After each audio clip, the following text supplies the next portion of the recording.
It's another edition of Time About the Movies, and today we're finally taking a look at the four films of April 27, 2007. There was no show yesterday because I just got caught up with so many videos I had to put out, and I just ran out of time to do a lot of stuff. I had to cut down the Review Network Live episode, and by the time it finally went up, it was already after midnight, and I knew that I was running out of time to basically get the episode up, so that's why this episode's being pushed back a day, so I apologize for that, But with that said, let's get to the four movies we have here. And they're movies that didn't make much of a lasting impact in terms of box office, but they are definitely some very, very interesting projects in particular. Let's start with the first one, the one that actually I thought had the most potential to it. Justin Chatwin starring in David S. Goyer's directorial debut, and that is The Invisible.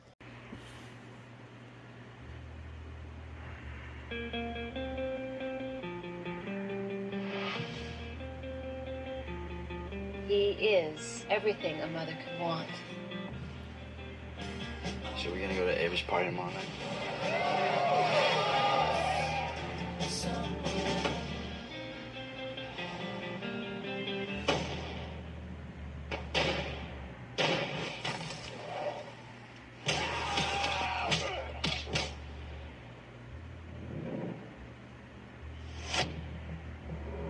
Okay, discussion. Poems we heard in last class. I didn't get Nick Powell's poem. It doesn't even rhyme. What's your problem, man? It didn't have to rhyme. Can I say something? I wrote the poem. Whatever, it sucked.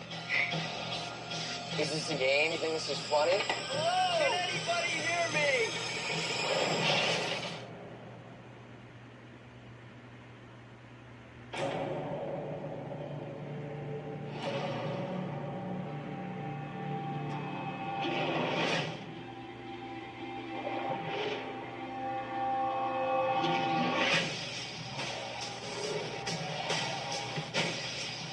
You saw me. Can you help me? You'll never be seen again. My son is missing. You must be in class right now, Mrs. Powell. They can't touch you. They can't hear you. I'm right here! But if you can solve the mystery of your own death, then you'll have the chance to live again. Immediately after I stopped recording, I realized that this was not the directorial debut for David S. Goyer. This is actually his third film as a director. And the last film he directed was Blade Trinity, a movie that I think I honestly would like to forget. But anyway, this movie did have some potential to it. I like the concept of it. You have Justin Chatwin as an excellent high school student who raises money by selling homework and results of quizzes to his schoolmates. He aims to travel to London for a writer's course, telling his best friend Pete Egan that he had already bought the airplane ticket, but he hadn't told his mother yet. Annie Newton has a problem with Pete, who owes her money. As events unfold due to a case of mistaken identity, Nick takes a severe beating from Annie and her group, and his body is dumped in the sewer. The next morning, he discovers he cannot be seen. He's now a spirit in a state of limbo, and can only be observed as the events of the day unfold. A really clever, cool concept in general, but kind of like with the movie Premonition, it's a movie that is very much style over substance, and it's also a film that has a pretty lackluster and kind of lame twist ending at the end of it. I mean, this is a film that really is something that is just like, it starts off so promisingly with the good ideas they have involved here, and then it just turns into one of the most blandest and most forgettable thrillers you'll ever experience. And it's just such a shame because, you know, David S. Goyer has proven that he can write some good stuff time and time again, but when it comes to his directing movies, his films that he's directed, those films really did not work at all. A lot of them have not been that great at all. I can't even remember one good film he directed in general. And the films that he's directed include Zigzag. There's also Blade Trinity, as I mentioned before, and also The Unborn. Then again, his writing credits as of late have not been that great either. You know, Batman v Superman: Dawn of Justice, Terminator: Dark Fate. He did write Hellraiser though, so there's at least something there. I mean, he's not a bad filmmaker as a whole, but just when it comes to like the movies he directs, he just picks some really bad movies. And I think it's because he's not involved in the script for the most part. But then again, he was involved in the script of Blade Trinity, so maybe this is just a bad script overall. And yeah, it just really feels like a film that just doesn't work as a whole. It just feels like a film that really Like, there's so much potential to it in terms of the plot, in terms of what they could do with it, and they just don't deliver on it. And I was just really bummed when I watched the end of the movie. It was just like, really?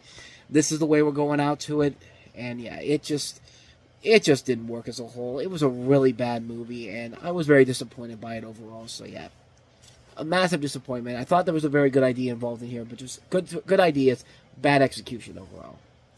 Now, if you want to talk about a movie that had some ideas, and they were all bad ideas in general, our next movie definitely is that. Nicolas Cage starring in Next. It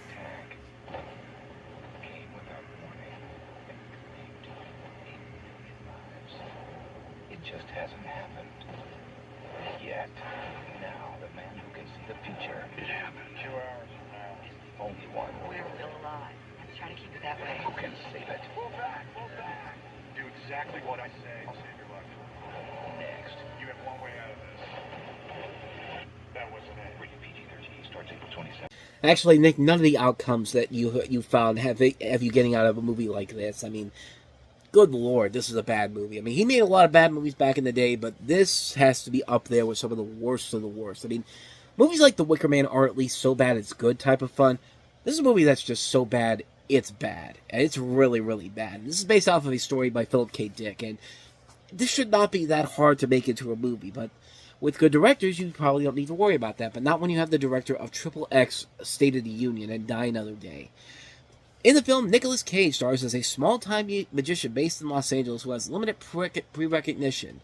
His ability is allowing him to see the very immediate future. He gets that not only makes him a target of a highly motivated and heavily armed group of terrorists, but also puts him in the crosshairs of the FBI, who want to recruit him to oppose those terrorists instead. And the movie pretty much is what you think it is. A wannabe reject Michael Bay movie with a mix of, let's show off Jessica Biel's big boobs. There's literally one scene in the movie where I swear to God, they only have it there because Jessica Biel's got big boobs. And it's just like, let's put a blanket all over her and just focus on that. That's the only reason that one scene in the movie exists. Everything else about this movie is absolutely terrible. It's a terrible movie. It's a poorly put together movie that has nothing of value to it whatsoever. It isn't clever. The action sequences are terrible. The one-liners in this movie are absolutely awful. Everybody in this movie is completely wasted on here. The visuals look terrible. This is a $78 million movie. You cannot tell me that you thought for $78 million this was good enough in terms of the production value. No, I'm not buying into that whatsoever. The movie just sucks. The movie absolutely is awful. It's not entertaining whatsoever. It's a bad movie. It's a terrible film. Avoid it like the plague. Plain and simple. So with that said, let's go ahead and move on to our next movie. Another movie that had some potential to it, but no, not so much. Stone Cold Steve Austin starring in the second film from WWE Films, and that is The Condemned. 10 contestants from third world prisons. You'll fight against each other. I'll set the last one left alive. 3. Game on.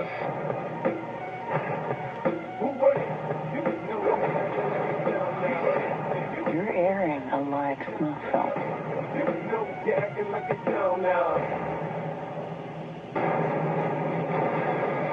Condemned. Rated R. In theaters April 27th.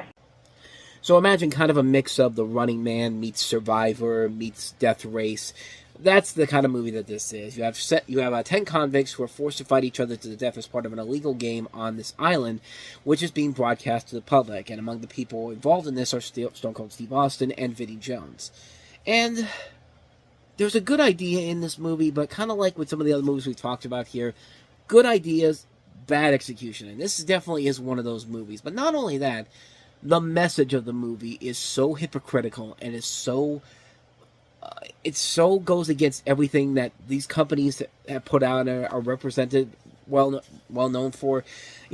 Me trying to explain it is just too much. So why don't I let Film Brain from Bad Movie Beatdown, from his review, explain everything that's wrong with the message of this movie. Entertainers are going to make a difference, all right? So what about children?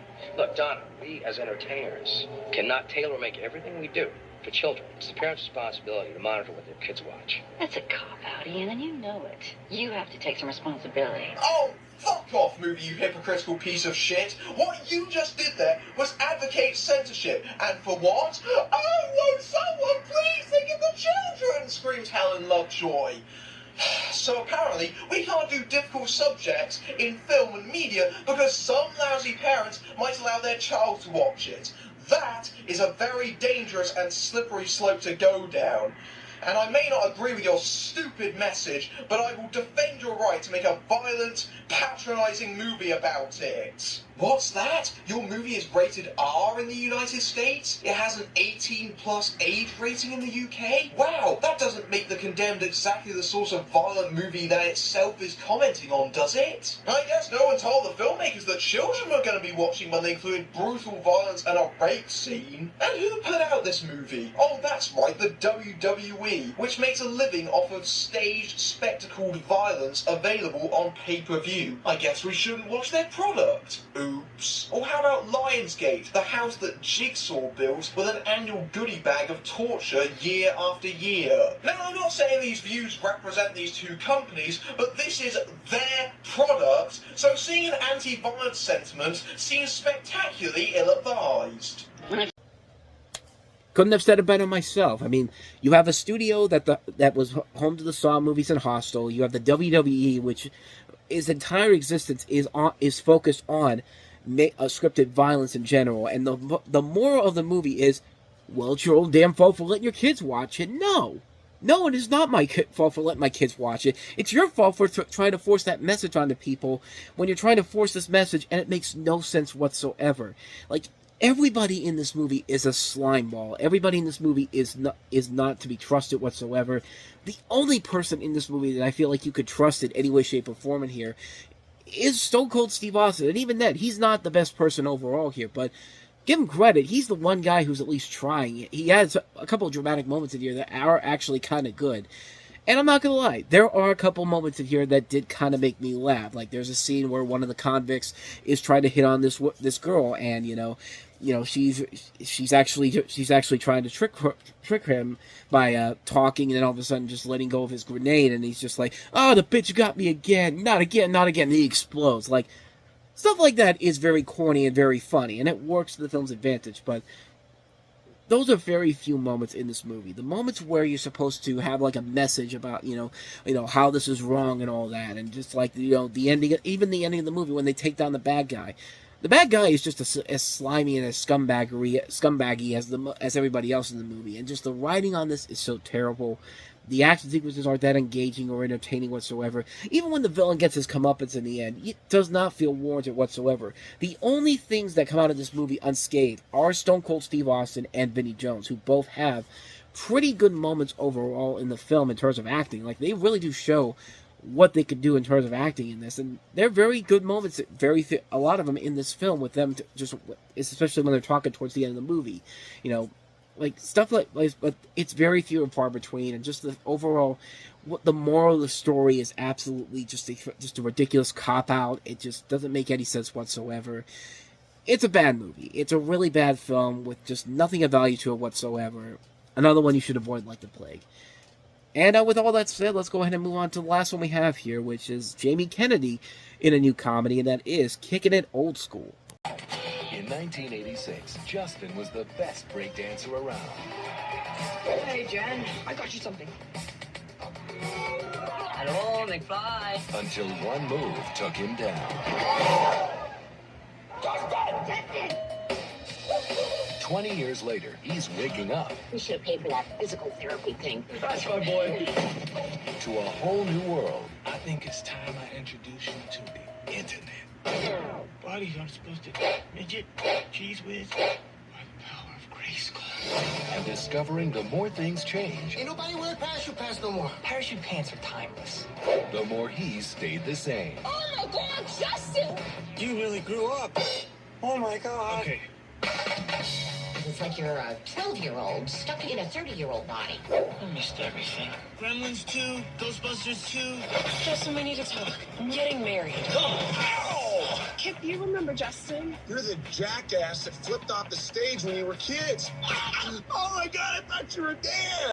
Okay, I think we could stop right there. I think you pretty much have every idea of what this movie is and why It is such a terrible movie. You have Jamie Kennedy, who is a young breakdancer who hits his head during a talent show in 1986 and slips into a coma, waking in 2006. He looks to revive the team with the help of his girlfriend and his parents. And Blast from the Past, the much better Brendan Fraser, Alicia Silverstone movie.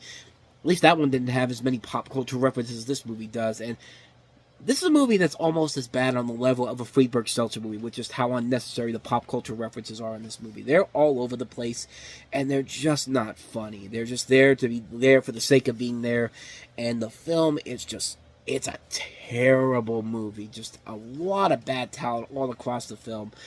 Talent that deserves much better than this. Like, I've seen Jamie Kennedy be funny and stuff. I've seen Bobby Lee be funny and stuff. You know, I've seen Michael Rosenbaum be good and stuff. I've seen Vivica A. Fox and stuff.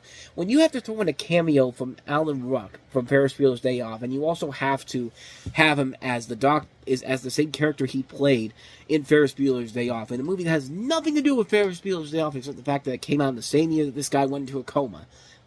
I mean, that's the problem right there. Like, Maria Menounos is playing the leading female actress in this movie, and I can't believe I'm saying this, but I'd rather watch those terrible Nuvi commercials with her at the front of them again than watch this movie again. That's how bad this is. Like, that's how terrible this movie is. It's not funny. It's not clever. It makes Son of the Mask. Son of the Mask feels like a much better movie by comparison. And I can't believe I'm even saying that because of how much I hate Son of the Mask so much. But that's how I feel about this movie. At least Son of the Mask was at least trying to do something, and it didn't work, but it at least was trying. This is just, ugh. This is just a mess of a movie. A bad film on so many levels. Just a disgusting film in general. Not funny, not clever, really stupid, unfunny, just a waste of talent. Too many freaking pop culture references. I hate this movie so much. Like, it's amazing this isn't one of my worst movies of all time, because this is definitely right up there. If not in the top 30, it would have been definitely somewhere in the top 40. That's how bad this is. This is, I think you get the hint here. Kickin It Old Skool. Just kick it to the curb and avoid it like the plague. And so on that note, we wrap up another edition of Time About the Movies, and the next time we meet, we jump into one of the biggest summer movie seasons of my memory, because this was a summer when everything was so hyped up. They had a slate that included so many big blockbusters, and we're getting to the first big one right here, the one that everyone thought was going to be the biggest hit of the year, Spider-Man 3, which it was, with a lot of trepidations. We'll delve into that one as we go along with it. We'll take a look at that on the next episode. Plus, we will also take a look at Curtis Hansen's newest film, Lucky You, with Drew Barrymore and Eric Bana, Julie Christie in the movie that got her an Academy Award nomination away from her, and Kerry Russell and Andy Griffith starring in the movie Waitress, which went on to become a popular Broadway musical. So we'll take a look at those 4 movies. We'll take a look at all those coming up on tomorrow's show. But until then, thank you so much for watching, and if you want to see more videos like this, please hit the place on the next page, check out the previous episode, and also don't forget to hit the like, subscribe, and notification button, and also hit that bell because you get updates on when new videos come out, and we do post here every day. Now, with all that said, I am off. I will see you guys next time, and until then, as always, take care.